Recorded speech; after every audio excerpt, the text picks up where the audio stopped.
Let's jump right in. We're exploring the wild evolution of AI, from basic code to actual androids. Will machines actually feel emotion? To figure that out, we gotta look at how AI literally grows up. Think of it like this. We've moved from rigid, boring rules to systems that dynamically rewrite their own code. First up, the infant stage. Just like a baby using trial and error, robots independently map their surroundings today.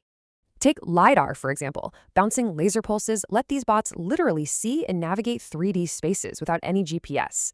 This is exactly how DARPA's rescue bots autonomously navigate pitch-black, collapsed mines to locate stranded humans. Incredible, right? And drone swarms? They're learning to coordinate organically, flying like a synchronized flock of birds for disaster response. Moving on to the toddler stage, now bots have to learn to actually share physical space and cooperate with us. How do they learn? Observation. Down at MIT, robots are learning complex tasks like table setting just by watching humans.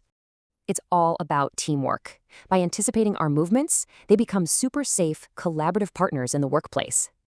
So will these machines ever develop consciousness? Well, the next huge evolutionary leap happens when a machine observes itself. Columbia University researchers think it's entirely possible. They're literally trying to give robots an internal self-image right now. It's called proprioception. By randomly flailing its arms, a robot learns to internally map and navigate its own body. That basic self-awareness, it's the absolute foundation for AGI, letting machines think flexibly and genuinely plan ahead. Finally, the social stage. For a self-aware AI to truly integrate into society, it needs natural communication skills.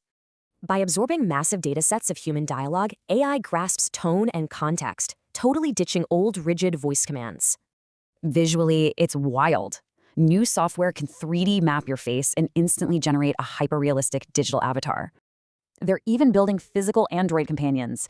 These are designed specifically to combat human loneliness and ease social anxiety. By reading expressions and sensing skin temperature, these bots initiate dynamic, completely judgment-free, empathetic conversations. And as AI fully joins the workforce, it's projected to generate a staggering 58 million new jobs. But hold on, what about the ethical dangers? This rapid tech maturation undeniably brings massive societal risks. We're talking deepfakes, hijacking digital identities, severe privacy violations, and even weaponizing those autonomous drone swarms. We literally stand at a crossroads, utopian, life-saving efficiency on one side and terrifying dystopian misuse on the other. Ultimately, the broader consequences rest entirely on our moral responsibility as the creators and guides of this tech. We hold the keys to this hyper-intelligent future. The real question is, are we mature enough to guide it?